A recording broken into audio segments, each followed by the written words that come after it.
Hey babies, hey babies, hey babies, hey babies, hey babies. Hi everyone, happy Tuesday. How was your long weekend, Callow? Mine was awesome, by the way.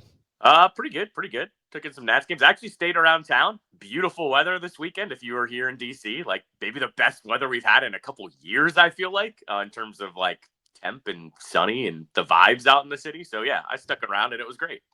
I went down to the beach, hon. I had a crush. I really, it was great weather. It was really, I mean, we sat on the beach. You couldn't go near the water. I mean, like you'd be freeze your butt off, but we did the beach. It was awesome. I loved it. Great long weekend, guys. And guess what? We get to go to practice tomorrow. So I get football back too. It's good. One thing on the beach. Did you happen to see, like the place to go for your generation and my generation? It like was Secrets. Did you happen to see what Secrets looked like on Memorial Day No, or over the weekend? no. Usually there's a line to get in. There was not a line to get in over the weekend. Really? I will say this. I didn't think there was as many people down there as I thought would be overall. Yeah. So I don't know what happened this weekend. I don't know. This Right. typically like this is the official opening. Typically there's a bazillion people down there. There were a lot of people, but not a bazillion people. Right. So I guess that's a carryover. Oh boy, Secrets must be freaking out. So, I mean, what I will say is this. The video I saw was like, hey, here's 10 a.m. on, let's call it Saturday. Here's 10 a.m. on Saturday. Usually there's a line to get in.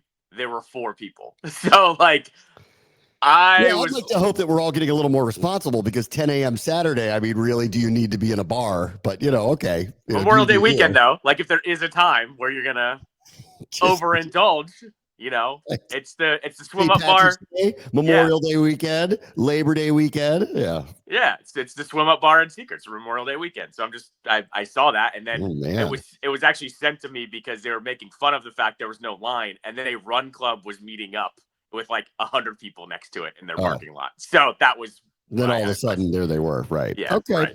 I'm sure Secrets will do okay. Death, taxes, and Secrets. Like Sure.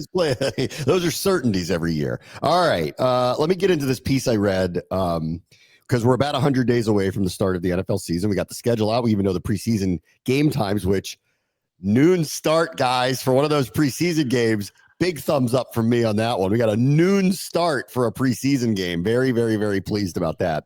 Anyway, 100 days away. Ben Solak, who, does a million different numbers and stuff for ESPN, did 100 things about the NFL season 100 days away. And interestingly, this is one of the first times I've read anything like this, where the Commanders aren't prominently all over it, where they just name this, 8 million Jaden Daniels things, why Debo's going to do this, their offensive line, just 8 million, because everybody's got Commanders fever. Like that's what's happening around the league. Commanders fever. Everybody's got it.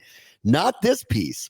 Out of the 100 things that were listed, I think it was 3 or 4 that were actually made the list that he talked about that he thought was important heading into the season, albeit admitting that he does believe the Commanders' hype that they are a contender. So here are the things that popped up about the Commanders that he brought up that he said was that he thought was interesting.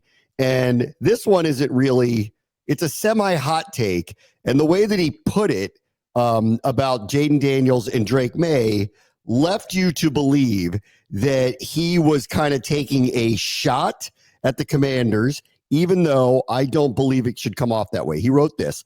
Here's something I struggle to put into words. Yes, always good to write that sentence before publishing something. Jaden Daniels had a historically productive rookie quarterback season. The Commanders fan base and team brass should feel confident and inspired about the future of the position. However, I'm still as, if not more, impressed by how well Drake May played on that terrible Patriots offense last season. Statistically, he didn't hold a candle, but degree of difficulty, May was playing a completely different sport. I'll put it this way and hope Metropolitan DC doesn't come for my head. Patriots fans should feel as confident and inspired about their future at quarterback as Commanders fans do right now. I didn't think that was that much of a hot take other than Jaden Daniels, you could undersell it as historically productive. I'll call it the best rookie quarterback season any quarterback's ever had. And so to sit there and go, well, someone else is right hot on their tail, I think is maybe a stretch. But I actually totally agree with this, that I saw him play at the end of the year too. And I also, if I was New England, would feel really good about where he's going. And I feel like now that Ben Johnson's in Chicago, Bo Nix had the start that he had. Penix looks pretty good to me in the limited amount of time that we've seen. I think we're looking at 5 years from now, unless injuries take over, we're looking at one of the all-time quarterback classes across the board. Jaden's headlining it. Caleb, I think, is going to be good. I agree. Drake May is going to be really good. Penix looks like he's got the goods to be good. We haven't seen McCarthy yet. And Denver, who I'll get to later, who Ben writes about here and has a pretty bold prediction about them. Nix is in the right spot with the right coach. We have an all-time quarterback class that's developing here right now. Yeah, I don't see that as a slight to Jaden. May's offense was one of the few offenses you look at on paper and was like, oh, that's definitively worse than the Commanders. Yes. I mean, skill position groups all the way across the board. Jaden had at least a real number one, and Terry McLaurin had a veteran tight end, and Ertz. Like, the weapons were fine here. The weapons up there were bad, and the offensive line was pretty terrible up there as well. I don't see that as a slight at all. And I'm like with you. I think you can look at that as just being very, very positive moving forward. Also, I like to still go back on what we talked about all the way leading up to the draft. What was the kind of knock on Drake May? It was going to take him a little bit of time to develop. Honestly, once he got put in there, it didn't take him long to really look like an NFL quarterback. And I just remember kind of thinking, oh, they'll be fine. Like, I'm me, I'm very pass-fail when it comes to seeing quarterbacks. He was passed right away for me. So I don't see that as a slight at all towards Jaden. And you got to remember, too, Jerod Mayo, first-year head coach, like, whatever was going on there, he was gone after a year. Also tells you, too, that, behind the scenes with the coaching staff probably wasn't amazing either. And you look at what was happening here with the coaching staff, and everything was roses. Everything they could do was perfect. So the fact that he did that through the season of kind of drama that he had to deal with, no, I don't see that as a slight at all. And I also I kind of think he passes the eye test. He looked great in the games that I saw him in. Off of that, which I'll bring up the other Commanders things he brought up, which I said, again, we're not littered in this piece of 100 things he's looking forward to. But he had some big questions, and he had a couple hot seat questions. And one of them was this one: our guy, the Wunderkind, is he on the hot seat down in Miami? Well, if Drake May is going to be a lot better than he was, and the Patriots are a better coached team this year than they've been for the past couple of years, because man, all this reporting on Belichick the last few days is putting I think it's shedding a lot of light on the end of his tenure in New England, like shedding a lot of light on it, and why things maybe started to slip the way they did outside of Brady leaving, which obviously is the biggest deal that happened there.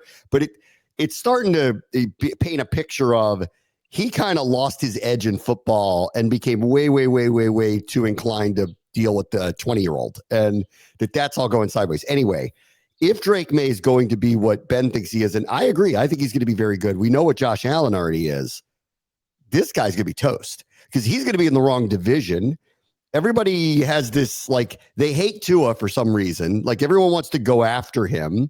The Jets are a wild card. It's hard to know. Like, they could be okay with Fields. They could be bad again, but they do have a good defense. They have good defensive personnel. Yeah, he is on the hot seat, partially because they haven't won anything big yet.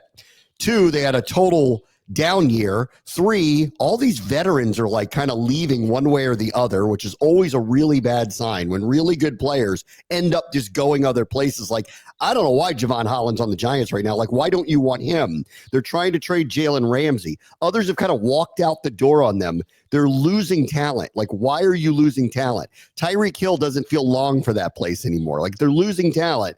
And then all of a sudden, the teams around them, Buffalo is a contender every year, and New England might be back if May's going to be good. Yeah, he's beyond on the hot seat, partially because it doesn't look like that thing's going back, arrow pointing up any longer, and the teams around them are maybe a little too good for them. Well, this is what happens, too, when, I just mentioned pass-failing quarterbacks. Do I fail Tua? No, but I don't give Tua the money because I don't think he can make everyone better. And here it is. They're a couple years into this contract where they had to give him the money. And all of a sudden, you do have the veterans walking because they can't pay everybody and they're not active in free agency anymore. And they have an okay year and they can't figure it out because Tua's getting hurt every year. Yeah, I'm not surprised he's actually on the hot seat in this one because guess what? You're married to Tua longer than you're married to him. So you're probably going to have to figure it out with another coach and then play out that contract if it still doesn't work out. I'm not surprised here. Tua was a guy that I didn't want to hand the bag over to. They did, And I don't think they've done well with it. And granted, like I said, a lot of it is injuries, but I'm not surprised he's on the hot seat, especially too with the way the Bills ascended too with Allen. Like he can't just kind of skirt by, then maybe win the division or sneak in with the wild card. They're never going to be as good as Buffalo is. So all of a sudden, you've got to figure out how to elevate yourself some way. Okay, back to the ones with the Commanders, where Ben Solak brought some stuff up about them. And again, it wasn't very much about it.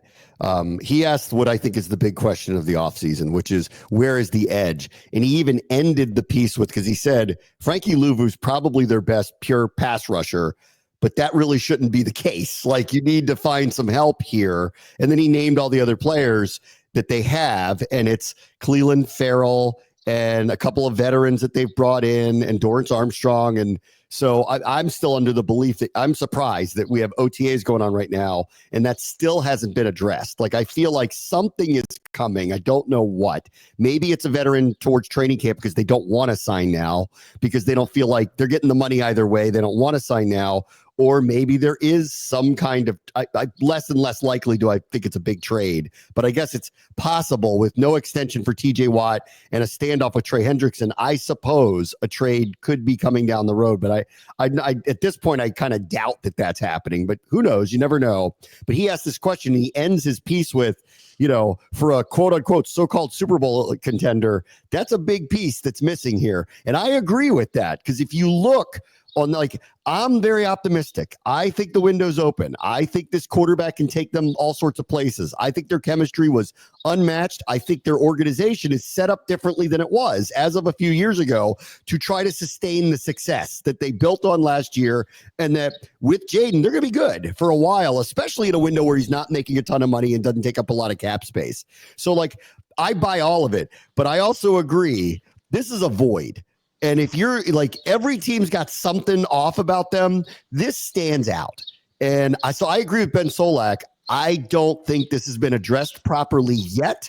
If this is what they go into the season with, which I'll be surprised by, then I'll just have to be convinced that they'll be fine without a premier. Well, they're not even going to get a premier one anymore, but a professional edge rusher who gets 10 sacks, just one of those players. Zadarius Smith's available. Jadeveon Clowney's available. Von Miller's available. That's who these people are. You don't have to have Micah Parsons, but you don't even have that guy right now. If this is how they go into the season, I'm not to be sold that they're going to be fine, but I agree. This is still the biggest question mark about this team. And this is the biggest, what feels like hole heading into the season. This is why this position is it's shocking to me when I see people pick them as the 1 seed, because it's such an important position and people are kind of just overlooking that. I mean, and it is what it is, but it's not just that there's okay starters. They literally don't have one starter on one side. To me, it's a major red flag. And I'm with you. I think there's still another shoe to drop. They're going to hopefully sign someone going into training camp, as you mentioned too. What veteran wants to be, here this early? They'll just sign them during training camp or the week before training camp. But yeah, I'm 100% with Ben here. We're waiting for this to happen. We were kind of hoping, hey, maybe it'll happen during the draft. Maybe they would be in the Hendrickson sweepstakes. Maybe that door isn't closed yet. But at the end of the day, yes, it's not only that they need one, it's that they don't even have a starter at one of those positions. And I know we've talked about it. They beefed up the D-line in general. But the gamers are the gamers, man. You can't just duct tape that together when it's clutch time and when you need to have someone on the field all the time.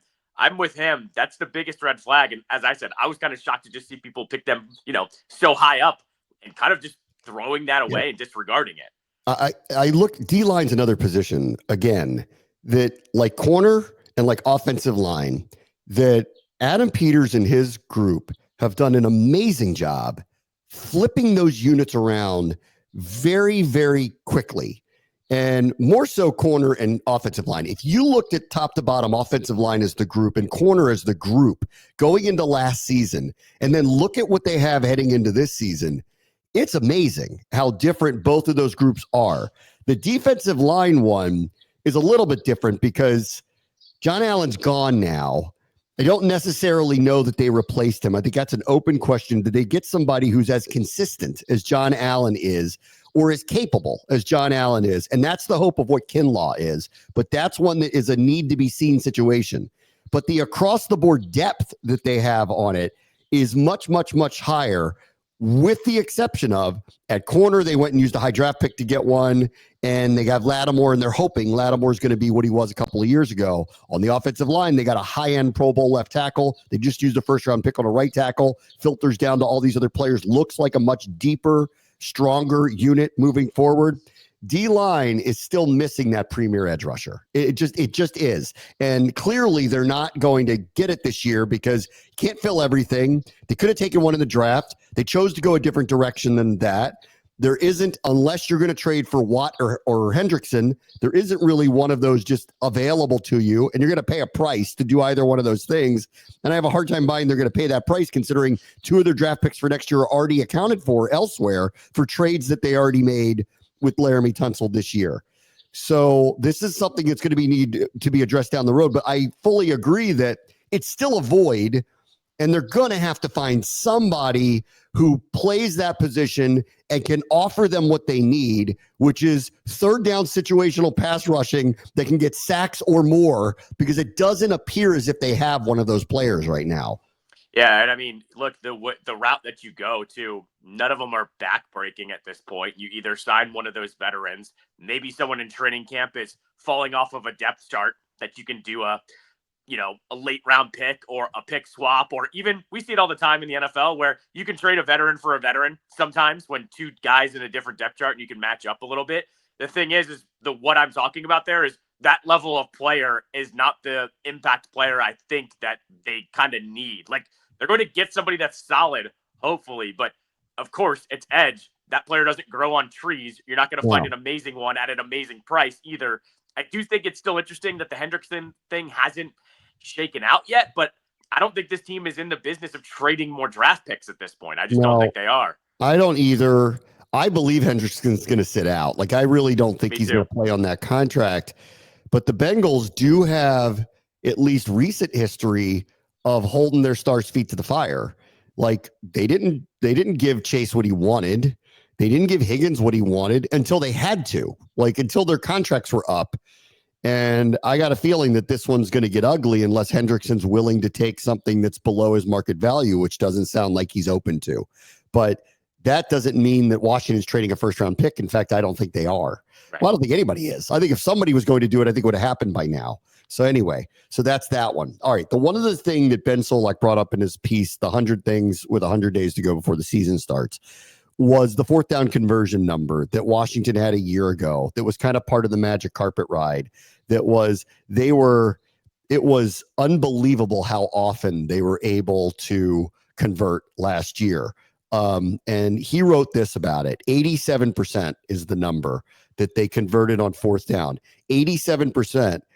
And they also ran more fourth down plays than anybody else in the NFL. So you would think that that number would never be something like 87% is the team that went 7 for 9, not 20 for 23 as they did a year ago. And he wrote about it this way. He said, 87% was the Commanders' fourth down conversion rate last season. Read that again because it's easy to wash over and fail to comprehend. 87% conversion rate. They went for 20 for 23 on fourth down. It's almost certainly the best fourth down season in history.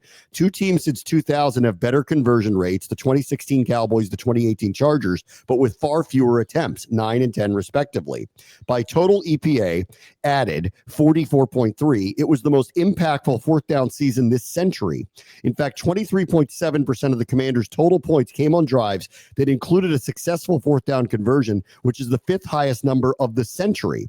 These are significant numbers for the 2025 season because they scream regression. While it's reasonable to expect the Commanders to continue going forward on fourth down and converting at a decent rate, an excellent rushing quarterback's a big part of that, turning just 5 conversions into failures would have a huge impact on their win column. I can honestly say that I'm excited for the 2025 season because I want to see how Washington performs on fourth down. This is one of those numbers that cannot be replicated. Not unlike we're going to win 6 games in a row on the last play from scrimmage. That is not going to be replicated. And this is going to be probably the most interesting thing that they do this year.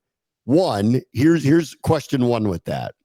With Tunsil in, a first-round draft pick on a tackle, Deebo Samuel in, do they need to do this as often? That's a big question. Will they feel the need to do this as often as they did a year ago?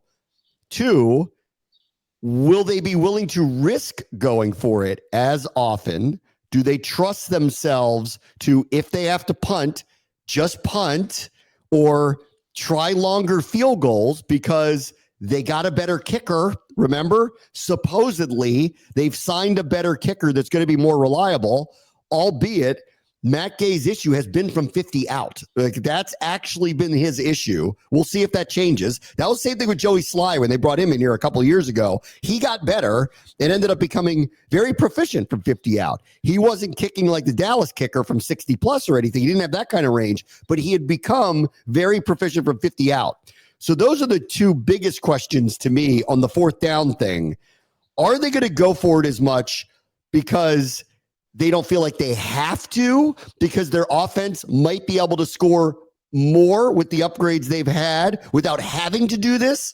Or would they rely on a kicker from 50 plus, or at least a longer distance because they feel like it's more automatic than what's been happening in the past? So I think that's part of this, but will they go for it as often as they went for it a year ago? I agree with Ben. Just the odds of them converting at that number again is very, very small, even if they do everything the same way they did a year ago. Yeah, I mean, one of the craziest things was seeing that stat line thrown up there with all of the Eagles tush-push stuff, that they had a better fourth down conversion rate than the Eagles did, and they did not run the tush-push. Like, they ran a legitimate play every single time. I mean, most of the time it was Jaden scrambling, but they would call the play each time. I'm with you. I think we all know that's not sustainable. I will say this, though. I think there's something to be said about the attitude of this team, that you kind of continue to try to do that. Maybe I'm with you with a new kicker. You don't, go for it as much when you're within 50 yards because you do want to take the points.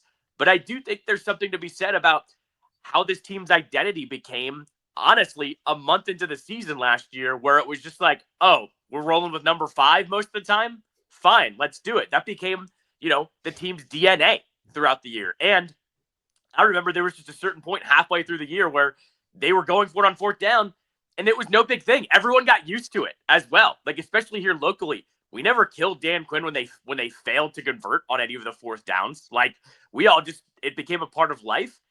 I think there's something to be said about that. Stood out was the loss in Philadelphia because they got discombobulated on the play, and Correct. The lineman ran the wrong way, and then all of a sudden Jaden was hung out to dry, and he almost got there anyway, but couldn't get to the edge. That was the one, and that was one where it was a close game when that happened, yes. And they could have kicked a field goal, but they felt like, and you have to go back to all those weeks and go, remember, that was a short week. They were really, really beat. Like, it was amazing they were even in the game. It was a totally bad setup, and they just felt like their defense had run out of gas. They had to score touchdowns to win, and that was their reasoning behind it. And unfortunately, it was probably the worst executed of the fourth downs the entire year because the linemen, remember, ran into each other. And I remember on that one as well, I remember my gripe was like, why didn't they go hurry up faster? Because they did score when they went hurry up. Ertz scored. But you're right, context mattered. They were beat up by that point. That was when we were basically saying he needs a rest, at that point in the season. If we're only talking about that one game, and that game was honestly close until the fourth quarter, I can live with that with the way that they played. So that's what I'm landing at here. I think it gives the team a certain confidence when they go for it on fourth down offense. So do they maybe take a step back, maybe a step, but I would like to see them continue to act the way that they do. I think it's a part of this team's makeup right now is to, say, hey, we've got 4 downs to get these 10 yards, and we can do that often to do it. Yeah, I'm envisioning or hoping, maybe this is just hopeful optimism, that the upgrades they made on offense, that they're not going to need to do this as often, that they don't feel the need to do it, that they'll feel confident to do it, but they don't need to do it as often. And that was a lot. 23 fourth down conversions. Second, here's the other, what I think is open question about them. Are they going to be as up-tempo as they were a year ago? They ran more plays than anybody else. They ran more up-tempo plays than anybody else.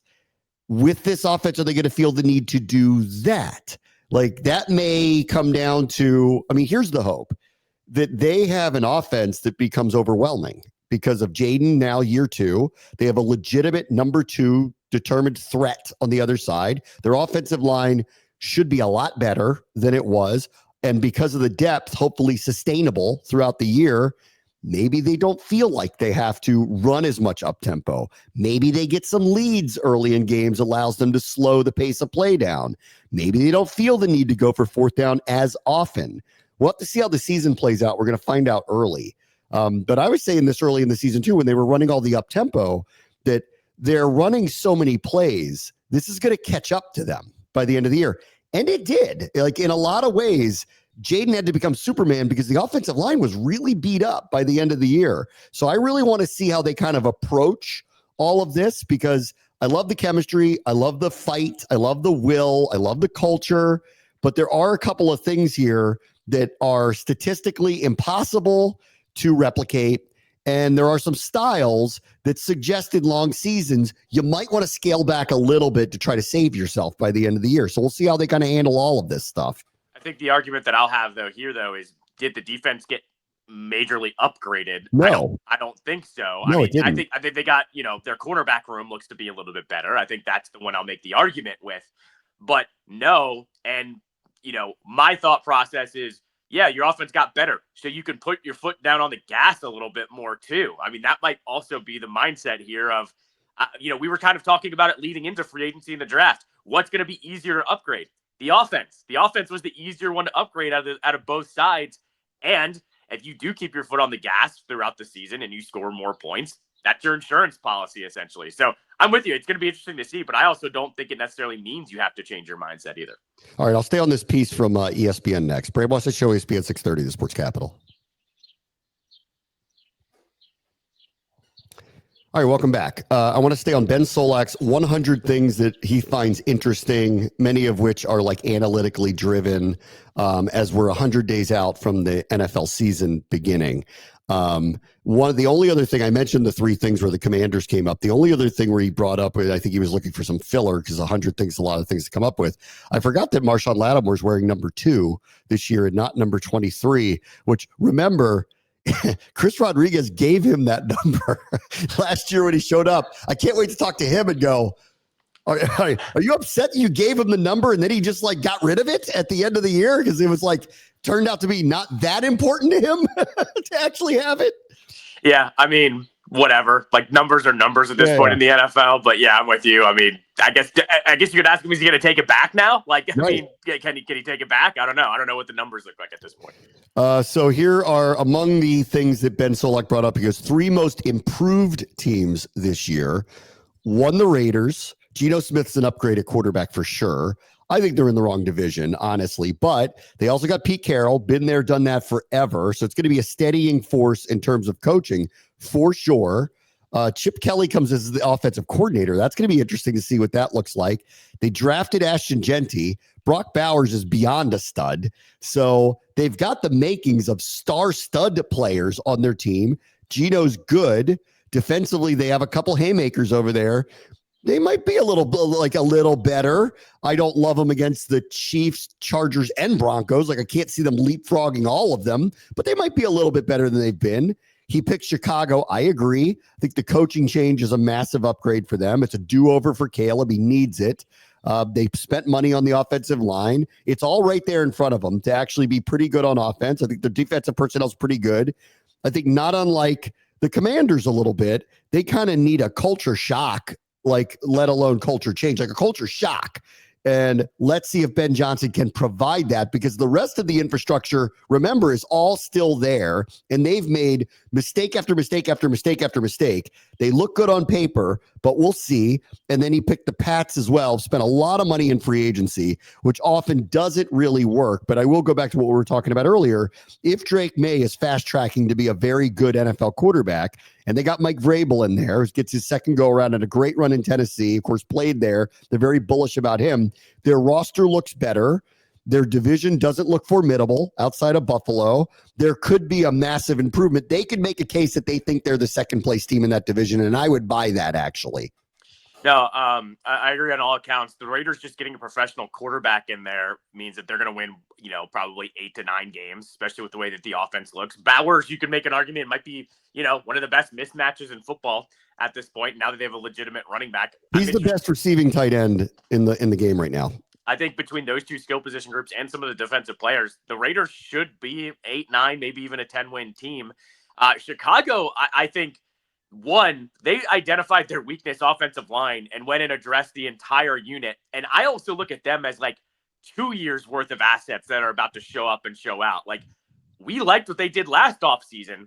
It just didn't click. Most of those pieces are in place outside of what? Keenan Allen? I think he left. But other than that, all those pieces are still there. I give it to Ben Johnson to be able to figure it out with them too. I think Chicago, I'm with you. They upgraded exactly where they needed to, on the offensive line. I see them to be really improved. The Patriots, I'm waiting and seeing here because I do want to see if Vrabel is the real deal there. I think Drake May is going to be good. Is Diggs enough there? We'll see. I think theirs is a little more questionable. I liked their offseason, but out of all those three, the Bears are my favorite one. Yeah, the Pats aren't a Super Bowl contending team, but they could be a lot better than they've been. Yeah. That's possibility. He said, here are the three that actually got worse: Seattle, Philadelphia, and Pittsburgh. I don't know what's going on in Seattle. I love John Schneider, but I don't know what's going on there. I think they've made some very unusual decisions to let Geno walk, to give Darnold the money.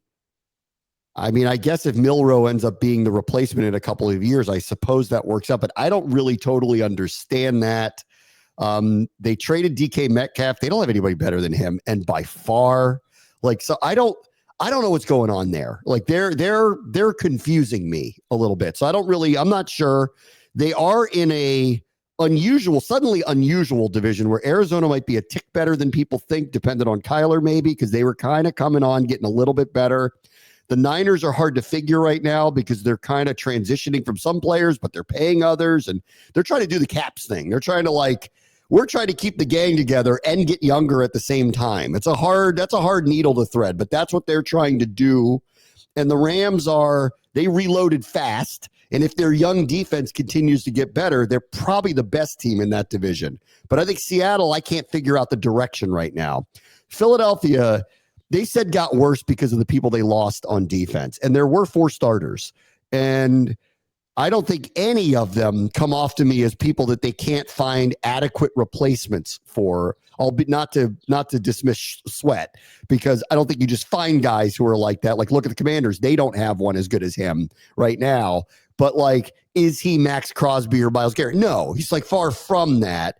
And his point was, if you go look at the early season schedule for Philadelphia, as they try to kind of find their way defensively, they could take a few dings before they get their sea legs, and then suddenly they're in a funny spot. So I agree with that. And then with Pittsburgh, I mean, they're sitting around. They don't have a quarterback, and they're sitting around at the end of May, and they're waiting on Rodgers, and he may or may not show up. I don't know what they're doing either, frankly. I don't know what they're doing either. And I've said this for a couple of years. Everybody keeps banging on Tomlin, going, he's doing this, he's doing that. I think it's their roster decisions, actually, that I think are actually the bigger issue. You should be talking about the general management and the scouting department and the people they're choosing, because it's not what it used to be up there. 2 of these 3 are because of a lack of direction. Philly, I think, was a natural. You can't keep everybody. And what did we rave about in the draft? They probably drafted all of the replacements that they needed. Will it take them a minute to get going? Sure. But they get the benefit of the doubt of being able to figure it out. With Seattle, I haven't really understood what they've done, honestly, in the last couple of years. Trading Geno to get the assets, then to get Darnold, fine, I guess. But I don't know. It seems to me like a little bit of a lack of direction. Also with Seattle, I just want to mention this. Have you heard and seen what's going on with their fan base too, with their season tickets and what's going on, with them off the field? I don't know if you're aware. So obviously it's Seattle, 12th man, whatever, home field advantage. Their fans over the last 2 seasons have started to revolt a little bit because they're not seeing the vision. Yeah. And there's kind of this contentious back and forth starting between Seattle and their management. And I think we made a comment about it last year or maybe 2 years ago when maybe the Niners were up there or something. And they kind of overtook the stadium. And that was kind of a shock because that stadium doesn't have that happen, the fan base up there is starting to basically say, like, put up or shut up, because we're not going to keep showing up like this. And there was something that happened with like the ownership where they're going to like prevent certain fans from selling tickets, or if you sell too many tickets, they're going to take your tickets away. All I'm saying is that's starting to turn into a little bit of a crazy situation on and off the field. And you know how that works. Like, we know how that works here. That's a bad mixture of things happening there. So I just want to say that about Seattle. It's a clear lack of direction for them. For Pittsburgh, we've been talking about it for years. Ever since Big Ben retired, they've not been able to find a quarterback. And honestly, I think it's always been a personnel thing with them. They can find certain positions. They can, will the team to 9 wins, Tomlin can. But when it comes down to it, you're not going to win that division without a quarterback. That's right. That's just how it works. Not with Burrow and Jackson in your division. No. Like you can't win it. No. And I'd like this every time. Tomlin ends up in the playoffs with over 500 records, and they make fun of him. And I'm like, yeah. And who's his quarterback? Right. Meantime, with Pittsburgh, I think it's time to ask this question. Rodgers, you playing or what? I mean, honestly, it's May 27th now. I'm going out to OTAs tomorrow for this team. Do you want to play football or not? And I actually find it interesting that Pittsburgh, of all places, is being held hostage by him because he can't decide. He's got plenty of time to go on Joe Rogan and say boy, that's better than McAfee for him. He could say anything he wants there and not get a lot of heat for it. You could say whatever you want on that show. But he's not showing up for their practices. He's the quarterback in what would be a new offense with a whole new set of people, and he hasn't decided whether he wants to show up yet.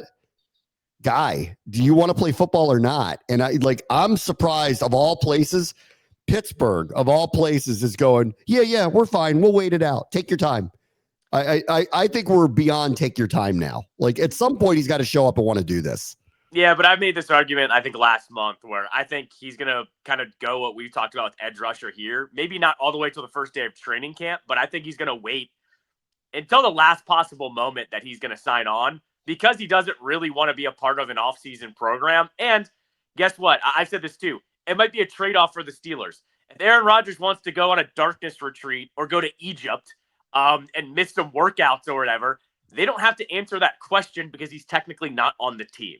So I think there's a little bit of a trade-off here. If Rodgers still wants to do his quote-unquote off-season activities, the Steelers won't have to answer those questions. And I've said this too. He's going to pick a dead week where we're not talking about anything, and then he's going to sign on, and then all of a sudden he's going to dominate the news cycle for that week. He loves that stuff. I think that's what's going to happen here. I've been predicting that for the last month or so. Ben Solak also said that he listed ESPN bets props on who are going to win the NFC. Eagles obviously are the number one choice. Washington came in 4th of NFC teams. In between that is Lions and Niners. I was a little surprised by the Niners. I think your leap of faith on a very different team being healthy and relying on different people in general, and also McCaffrey being back, I think that would be a big deal for them. So I actually wouldn't rank them that high because I have a lot of unanswered questions about them heading into the season. But that's where they are. Tampa Bay came in like 6th or 7th, and Ben Solak said, outside of Philly, they're the ones that I would actually buy, of which I would say back to them, if Duval was still the offensive coordinator there, I would agree. Because they were kind of trending that way and have been consistent, which is hard to do in the NFL these days, be consistent for more than a couple of years. But because they're changing offensive coordinators again, because I think their defense plays a style that isn't in vogue right now, which is blitz heavy, blitz heavy, blitz heavy, I don't buy them as the Super Bowl team. However, I do look at their division and I go, I don't think Carolina's there yet. Bryce Young will have to prove me wrong. New Orleans is tanking, clearly not, so they're not going to be a factor this year. So it's a 2-team race, in my opinion. And let's see what Atlanta is defensively. Otherwise, Tampa Bay could cakewalk into that division again. And then all of a sudden they're getting home games again. And you never know. But I'm not quite there yet. I think Washington could be 3 or 2 if you really wanted to really be bullish about them. Tampa Bay, I guess, could be a little bit higher. Yeah, I would agree with you on that. I think Atlanta is like a sneaky good pick for that division. Like, I don't know My question mark is really just like, is Morris going to be the answer there to lead that team? That's where like I'm landing on with them, especially with the risk they took with like their first round pick, saying like, oh, they're banking on the culture, helping turn him around. I don't know how much I'm buying into that fast, but I'll say I saw enough of Penix that I really like him. And as you said, that division, it's not great either. I'm going to pick Tampa over them just for now. But at the same time, like I still really like what Atlanta did this offseason. I think Tampa's more consistent and less question marks. I think Atlanta's got a higher end to them. Yeah. And I will just say this, like quietly, because no one's talking about it. Bijan Robinson is a top 5 running back already. And I don't think that he's like hit his peak yet. Yeah. That said, Drake London could be a really good receiver. Doesn't have the numbers to show it yet. Kyle Pitts, everyone's waiting on something to come from him. Hasn't totally happened yet. Offensive line's very good. Defensively, they're loading up. They have the makings of a jump. I also like Penix a lot. They have the makings of a jump. But until you see it, it's hard to believe it. So I guess we'll just have to see. Last thing real quick. He did a dark horse Super Bowl contenders, Ben Solak did. And he said Minnesota and Denver for these 2 reasons. He thinks Minnesota will have the best offensive line. Maybe. And then he said he thinks Denver's going to have the best defense. And if that's going to happen, if they're going to have the best defense with Peyton in year 3, Knicks in year 2, they could be really dangerous. Picking anybody but the Chiefs out of that division seems foolish at times. But I agree that Denver could be a leap up type of team. They made the playoffs last year with a massive dead cap number on their cap because of the Russell Wilson trade. That is an accomplishment that not enough people are talking about, that they were set up not to have a season like that, made the playoffs anyway. Peyton is proving his weight in gold for them now. So could they be a surprise in the AFC? Yes, they could. Could Minnesota? All of that is dependent on J.J. McCarthy. We haven't seen him play. So to call them Super Bowl contenders with what is essentially a rookie quarterback, I think is a little much right now, but we'll see. No, I mean, look, if their defense is good and they made upgrades there, I wouldn't be surprised to see them, win a few more games than, we think. Because honestly, the downfall of them last year was the way the defense started playing in that second half of the year, last quarter of the year is maybe what I would say. Remember, that defense was top 5 defense for like the first 8 weeks of the year. And that's where I was kind of buying in on them. I feel like they got a little bit better. McCarthy, though, for how good this rookie class has been, it's wait and see for me. I'm not ready to crown them by any means, especially when we use the conversations of what we talked about leading up to that draft. JJ McCarthy was never one where everybody was saying, oh, he's going to blow you away with his athleticism or whatever. It was all more about, the captain, right? It was about he does whatever the team needs to win, and he's a really good leader. Whatever you're kind of going with that guy to be the savior, it's going to be a little, touch and go until he figures out really what his role is going to be. So I'm not ready to go there with Minnesota. Yeah, I'm not ready to go there yet either. All right, let me take a quick break. Bram watches the show. ESPN 630, the Sports Capital. All right, welcome back. Let's just spend a couple minutes on the NBA playoffs. One the other night. Cat and the Knicks bench saved their season. Probably the best playoff performance of Karl Anthony Towns' career. Unbelievable in the fourth quarter. In a must-win. In a game where they were down 20. Boy, the NBA playoffs can be upside down. This has been by far not close best series of the playoffs. And tonight becomes, I think, season on the line again. Well, maybe not as much. They had to win the other night. Otherwise, it wasn't going to happen. They could lose tonight, go back home, and then put the pressure on Indiana in game 6. So they win tonight. I think the series flips a little bit. They lose tonight. I don't think it's over. It probably depends how they lose. Yeah, no, I would agree here. It was a must win the other night. The pressure's off just a touch. They could lose tonight, and I still could see them still making it a series. So yeah, but I would say though, it's never the greatest optics when you have Brunson, who's been like the most clutch player of the year, essentially, and he doesn't, he isn't a part of that comeback. I know they won, but like, how it works in the NBA? That's always a weird vibe when your best player isn't kind of a part of that win. And he answered he answered that question weirdly the other day too. And someone said something to me, your bench kind of saved you guys. And he was like, we had a big part in it too. Like he was offended by the question, which was, it's obvious to anybody who watched their season was saved by 4 guys and Karl Anthony Towns, a few of them who don't play very much in the playoffs. So I don't know. Right, exactly. All right. And then the Thunder on the brink here.